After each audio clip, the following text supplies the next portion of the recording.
आजिर एई संस्कृत शिक्षा कार्यक्रम को पिलामाने तुमको स्वागत। आज आमे पढ़िबा दशम श्रेणी संस्कृत बहिर पद्य विभाग सीताया वनगमनम। तेबे अयोध्यार भावी भाग्य विधाता रामचंद्रंकर राज्याभिषेक पाई पूज्य पिता दशरथ आदेश देइछंती। राति पाहिले राम हेबे अयोध्यार राजा। सेथिपाई अयोध्या नगरी नववधू बेशरे सज्जित होइछि। प्रजा माने आनंदरे आत्महरा होई उठिछंती। किंतु एही सत्य को विमाता कैकेयी सही पारि नाहंती। सेथिपाई से तांकर स्वामी दशरथन को दुईटी वर प्रार्थना करिछंती। प्रथम वररे पुरुषोत्तम रामचंद्र राजदंड परिहार करी दंड कमंडल धारण पूर्वक 14 वर्ष पाई दंडकारण्य को वास करिवे। आउ द्वितीय वररे तांकर प्रिय पुत्र भरत हेबे अयोध्या राजसिंहासनर राजा। एई कथा जेतेबेले चारिआडे प्रचारित होइछि सेतिकी बेले रामचंद्रंक मुखमंडल मलिनग्रस्त होई जाइछि। तांको आखिरु झरी पड़िछि धार धार लुह। से शोकरे व्याकुलित होइछंती, संताप करिबाकु लागिछंती। दुख जर्जरित चित्तरे निजर प्राणप्रिया पत्नी सीतांक निकटकू प्रवेश करिछंती एवं सीतांक निकटरे कहिछंती, हे सीते, पूज्य पिता दशरथ आज मते वन को पठाउछंती। हे उच्चकुल संभूता धर्मज्ञा धर्मचारिणी जानकी, शुण मोर से वनवासर कारण गुड़ी को मु पितृसत्य पालन करी 14 वर्ष पाई दंडकारण्य को गमन करी। आउ तुमे एकाकिनी होई अयोध्यार एई राजप्रासादरे भरतर अवमानना न करी वास करिब। सेथिपाई मु तुमको उपदेश देउछि। भरत हेउछि पवित्र सूर्यवंश तथा प्रसिद्ध अयोध्या राजसिंहासनर राजा। भरतर अवमानना अर्थात ए वंशर और राज्यर अवमानना करिब। एई कथा सुनी जनकनंदिनी सीता क्रोधिता होई उठिचंती एवं से कहिछंती, हे आर्यपुत्र, गोटिए परिवार रे एकाठी वास करी पिता माता भ्राता पुत्र तथा पुत्रवधू प्रत्येक निज निजर कर्मफल गुड़ी को भोग करुथिबा बेले एकमात्र स्त्री स्वामीर अर्धांगिनी पद को अलंकृत करुथिबा दृष्टि स्वामीर भाग्यफल को ही भोग करिताए। एणु मु आपणकर अर्धांगिनी सहधर्मिणी और सहचारिणी पद को अलंकृत करुथिबा दृष्टि मु मध्य आपणक सह वनवासिनी हेबी। जेते प्रकार सीता को बुझाइले भी सीता वनवासी विच्युत हेबा पाई प्रस्तुत होई नाहंती। तांकर एका अली करी बसिछंती, मु आपणक सहित वनवासिनी हेबी। तेबे पिला माने आज दुईटी प्रश्न रामचंद्रंक कथा को रक्षा करी जनकनंदिनी सीता अयोध्या रे वास करिवे ना तांक सहित वन को जीवे। ए दुईटी कथा भितरु गोटिकर ही स्थिर निश्चित अनिर्वार्य। कारण गोटे कथा रही जाहे बार थिब अवश्य घटिब, किए ता करिब आल, किए अबा एही ज्योतिष चक्र रूप रोधी बाकु बल बाल। तेबे आमे देखिबा रामचंद्र सह सीता वन को जाउछंती बा एई अयोध्यार राजंतपुर रे वास करुछंती। वनवासीर दुख कष्ट गुड़ी को बुझाइबा को जाई वनवासरू निवृत्त करिबा पाई आज रामचंद्र जनकनंदिनी सीता को बारण करिसंती वनवास को तुमे न जाई ए अयोध्या राजप्रासाद रे वास कर। तेबे पिला माने आस देखिबा टीवी स्क्रीन रे परवर्ती श्लोक सुप्यते पन्न सज्जासु स्वयं भग्नासु भूतले रात्रिषु श्रम खीर्णेन तस्मात् दुःखमतो बलम्। श्रम खीर्णेन रात्रिषु भूतले स्वयं भग्नासु पर्णसज्जासु सुप्यते अतः तस्मात् वनम दुःखमतः। पिला माने श्लोकर किछि कष्ट शब्द रही। सुप्यते शोइबा को पड़े, पर्णसज्जासु पत्रर सज्जारे, स्वयं भग्नासु आपे आपे भांगी पड़िथिबा भूतले पृथ्वी पृष्ठरे, रात्रिषु रात्रि गुड़िकरे, श्रम खीर्लेन श्रांत क्रांत अवस्थारे, तस्मात् तेणु दुःखमतो बलम्।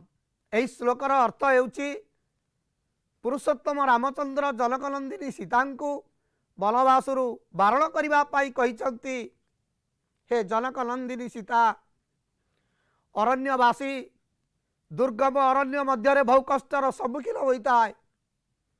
दिन सारा अक्लांत परिश्रम करी श्रांत क्लांत शरीर को सामान्य टिकिए विश्राम देवा पाई जेतेबेले से शयन करने को चेष्टा करे, राति रे श्रमखीर्ण अवस्था सेतिकी बेले गछरु आपे आपे झरी पड़िथिबा पत्रर सज्जारे से शयन करिता है। तेणु अरण्य हेउछि निश्चय दुःखदायक। हे जनकनंदिनी सीता तुमे राजकुमारी होइथिबा दृष्टिरु एही दुःख को सह्य करि परिबो नाही, तेणु तुमार वन गमन वृथा। तेबे पिला माने आस देखिबा एही श्लोकर केते गुड़िए संधि रही। दुःखमतो बलम्, दुःखम प्लस अतः प्लस बलम्, दुःखमतो बलम्। भूतले भुवः तलम तस्मिन्, ये हेउछि समास षष्ठी तत्पुरुष समास। श्रम खीर्णेन, श्रमेण खीर्णः तेन, तृतीया तत्पुरुष समास। तेबे आमे देखिबा एई श्लोकर प्रकृति प्रत्यय खीर्ण खित प्लस त, भग्नासु भनज प्लस त प्लस आ। तेबे एई श्लोकरे केते गुड़िए सकारण विभक्ति अछि। आमे देखिबा पर्ल सज्जासु, रात्रिषु, भूतले अधिकरणे सप्तमी, श्रम खीर्लेन अनुक्ते कर्तरी तृतीया, तस्मात् हेतौ पंचमी। पिला माने पुरुषोत्तम रामचंद्र जनकनंदिनी सीता को वनवासरु बारण करने को जाई पुनर्बार वनवासीर दुख कष्ट गुड़ी को सूचाई एही श्लोकरे कहिसंती उपवासस्य कर्तव्यो यथा प्राणेन मैथिली जटाभारस्य कर्तव्यो बल्कलामरधारणम्। तेबे एही श्लोकर अन्वय, हे मैथिली यथा प्राणेन उपवासः कर्तव्य, जटाभारः च कर्तव्य, बल्कल अंबर धारणम च कर्तव्य। जनकनंदिनी सीता को वनवासरु बारण करिबा पाई पुरुषोत्तम रामचंद्र कहिसंती, हे मिथिलार राजनंदिनी तुमे बाल्य कालरे पिता राजर्षिंक गृहरे महा आनंद रे समय अतिबाहित करुथिल, तुलितल्प सज्जारे शयन करुथिल, दासी परिवारी मानक गहଳରେ तुमे बढ़ी आसीथिल। क्षुधा तृषा तुम जीवन रे तुमे जानी नथिल, तथापि केशव प्रसाधनी सामग्रीर बहु आडंबरपूर्ण परिवारी दासी मानक गहଳରେ तुमे केश विन्यास करुथिल। किंतु हे मैथिली यथा प्राणेन उपवासश्च कर्तव्य, अरण्य रे रहुथिबा व्यक्ति प्राण थिबा पर्यंत उपवास करने को पड़े। खाद्याभाव हेतु अरण्यवासी दुख कष्टरे कालातिपात करे केवल सेतिकी नुहे प्राण थिबा पर्यंत उपवास करने को पड़े। केश प्रसादली सामग्रीर अभाव हेतु से मस्तकरे जटाभार वहन करिताए।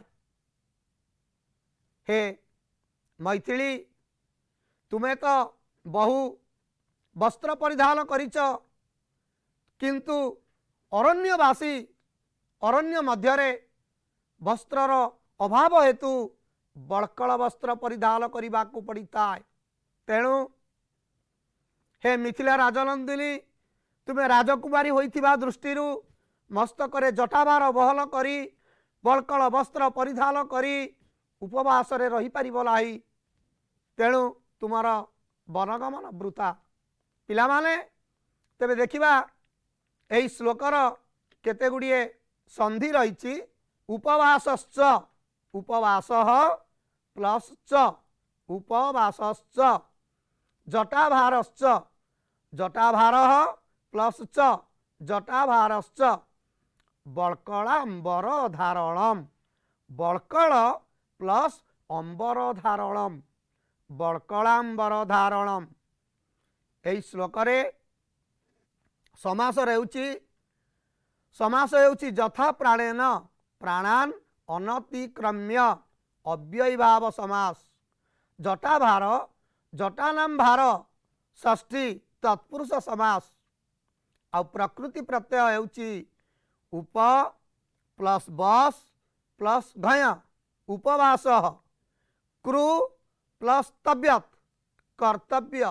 तेबे जनकनंदिनी सीता को वनवासरु बारण करिबा पाई परवर्ती श्लोकरे मध्य पुरुषोत्तम रामचंद्र प्रयास करिसंती एवं कहिसंती अतीव वातस्तिवीर बुभुक्षा चापि नित्यस भया नीच महान्त्यत्र ततो दुख तरंगबलम।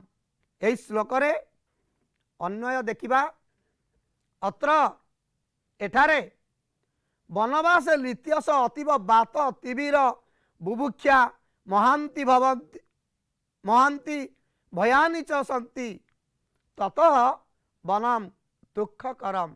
शब्दार्थ एई श्लोक रे किछि रहिछि। पिला माने स्क्रीन को देखुता। बात माने पवन, तिमिर माने अंधकार, बुभुक्षा भोक्तुम इच्छा खाइबार इच्छा, नित्यस सदा सर्वदा। एई श्लोक रे पुनर्बार वनवासी दुख कष्ट गुड़ी को बुझाई पुरुषोत्तम रामचंद्र जनकनंदिनी सीता को कहते हे सीते अरण्यवासी अरण्य मध्यरे बहु दुख कष्टर सम्मुखीन हुए। प्रचंड पवन प्रति मुहूर्त अरण्य मध्यरे बहुताए। तेणु अरण्यर कोल सबुबेले गुरुगर्जन ध्वनि सृष्टि करे जेपरी सागर कूल गुरुगर्जन ध्वनि सृष्टि करे। तेणु प्रति मुहूर्त सूर्यंकर किरण घंच अरण्यर पादतल को स्पर्श करि पारे नाही। तेणु अरण्य मध्यरे सदा सर्वदा अंधार लगी रहे। अतीव वातस्तिवीर बुभुक्षा चापि नित्यस भोक्तुम इच्छा। अरण्यवासी सबुबेले पादरे चाली चाली एणे तेणे बंधुर पथरे परिभ्रमण करी सदा सर्वदा से क्षुधातुर हुए। केवल सेतिकी नुहे, अरण्य हेउची दुर्गम, सेठारे महाभयर संभावना थाए। जेपरी व्याघ्र सिंह शार्दूल आदि भयंकर पशु माने अरण्य मध्यरे विचरण करती, सेहीपरि राक्षस राक्षसी माने मध्य परिभ्रमण करती। पिशाचिनी कुहुकिनी माने मध्य सेठारे देखा जाती। तेणु हे जनक नंदिनी सीता तुम्हें अबला दुर्बला नारी होइथिबारु अरण्य रे रही दुख कष्ट गुड़ी को सह्य करि पारिबो नाही। तेणु तुमर वनगमन वृथा। पिला माने गोटिए पक्षरे रामचंद्रंकर उपदेश तथा आदेश वनवासी दुख कष्ट, अन्य पक्षरे जनकनंदिनी सीतांकर वनगमन पाई प्रयास। तेबे देखिबा एई श्लोकर केतोटी संधि रही। बात स्तिमिर बात प्लस तिमिर चापी च प्लस अपि महान्त्यत्र महान्ति प्लस अत्र प्रकृति प्रत्यय बुभुक्षा भुज प्लस सन प्लस आ दुख तरम दुख प्लस तरफ। सकारण विभक्ति होउची बात तिमिर भयानी वनम कर्तरी प्रथमा।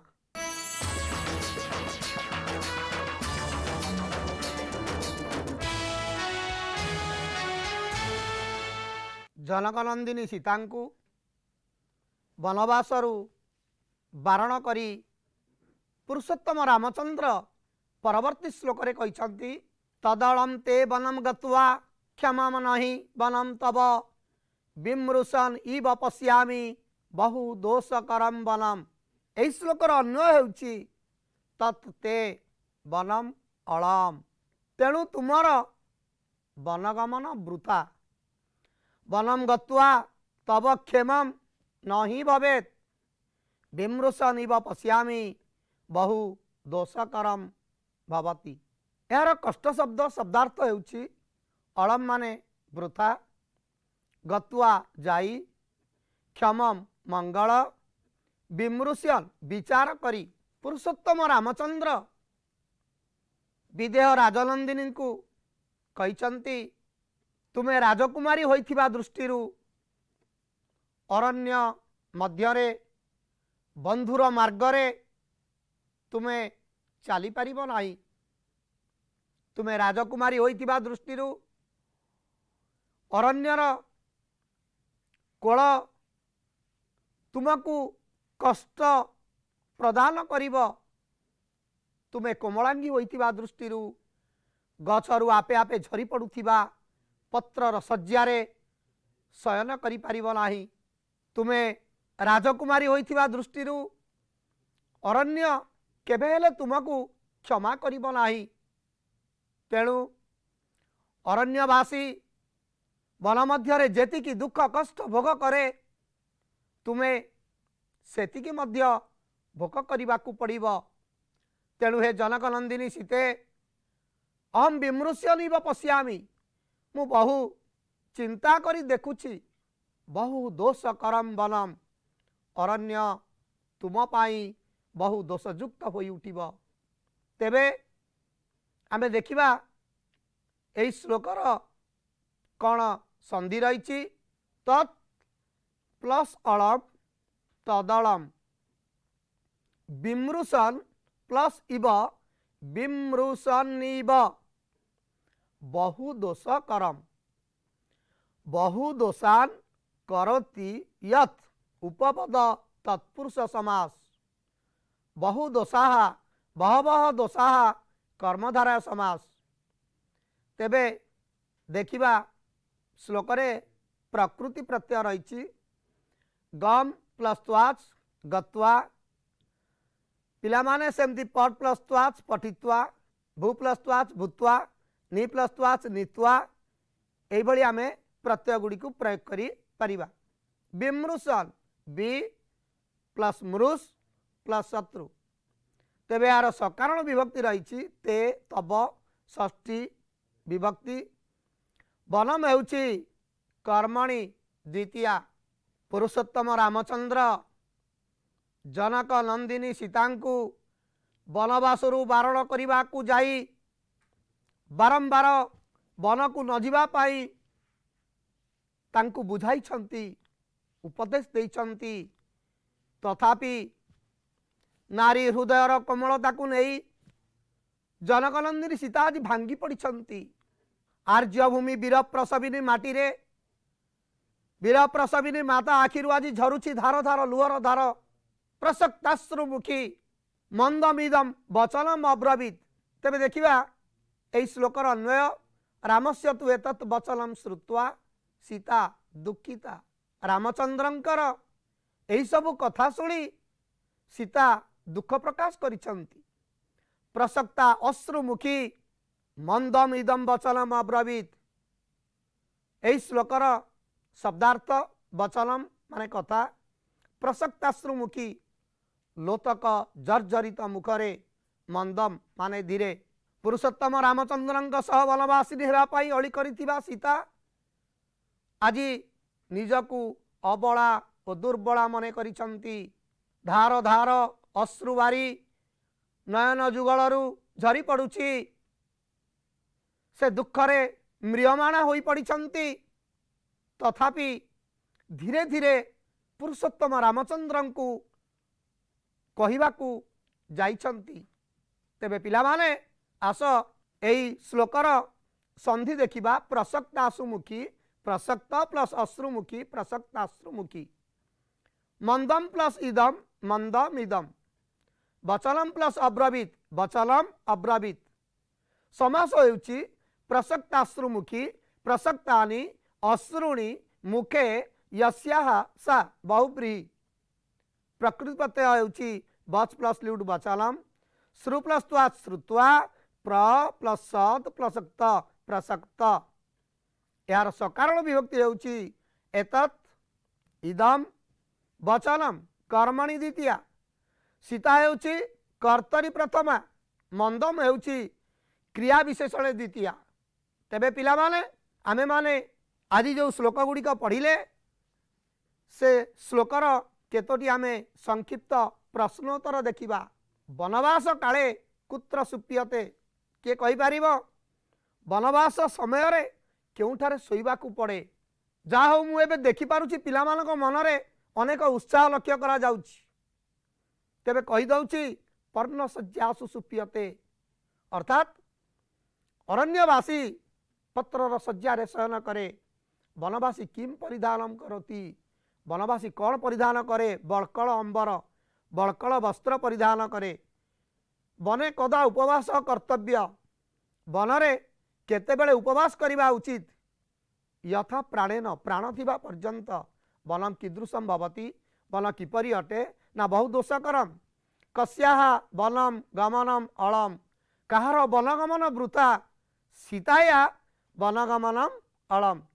तेबे आमे देखिबा केतोटी दीर्घ मूलक प्रश्नोत्तर यह तुमर आनुआल बा सप्लीमेंटारी परीक्षा रे निश्चय भाव में पड़े। तेणु आमे देखिबा से प्रश्नटी होउछि कथम वनम दुःखकरम काहींकि अरण्य दुःखदायक अरण्यवासी गछरु आपे आपे झरी पड़ुथिबा पत्रर शय्यारे शयन करे। अरण्य रे सदा सर्वदा अंधार लागी रहे प्रचंड पवन लागी रहे। तेणु प्रचंड पवन सांगकू अंधकार अरण्यवासी मनरे भय संचार करे। अरण्य दुर्गम तथा स्वापद संकुल अरण्यवासी मस्तकरे केश प्रसाधनी सामग्रीर अभाव हेतु जटाभार बहन करिताए। केवल सेतिकी नुहे अरण्य रहुथिबा व्यक्ति प्राण थिबा पर्यंत उपवास करिताए। तेणु अरण्य हेउछि दुःखदायक। वनवासी एते सबु दुःख अरण्य मध्यरे उपभोग करिताए। तेबे आसीबा परवर्ती प्रश्न को वनवासे दुःखम वर्णयत वनवासीर दुःख गुड़िकु वर्णना कर। अरण्यवासी बंधुर पथरे यात्रा करिताए सदा सर्वदा अंधकार मध्यरे से रहिताए। जेपरी सिंह व्याघ्र हिंस्र जंतु मानंकर भय सदा सर्वदा ता निकटरे थाए सेही पड़ी राक्षस राक्षसी मानंकर भय भी ता मनरे महाभय संचार करिताए। केवल सेतिकी नुहे केश प्रसाधनी सामग्रीर अभाव हेतु मस्तकरे जटाभार बहन करे। बड़कल अंबर परिधान करे बा वस्त्र परिधान करे। अरण्यवासी वन मध्यरे बहु दुखरे कालातिपात करे। गछरु आपे आपे झरी पड़ुथिबा पत्रर शय्यारे से शयन करिबाकू पड़े। प्राण थिबा पर्यंत उपवास ताकू बहु कष्ट देई थाए। तेबे पिलामाने आजी आमे रामचंद्रंक मुखर शुणिले वनवासीर दुख कष्ट। तेणु सीता को से वनवासी बारण करिसंती। आज तो समयर निर्देश आसीछि आमे परवर्ती भागरे यार आर अध्याय पठन करिबा। तेबे आमे देखिबा रामचंद्रंक सह सीता वनवासिनी हेउचंती ना अयोध्या राजप्रासाद रे निवास करुचंती। आजि पाई एतिकी।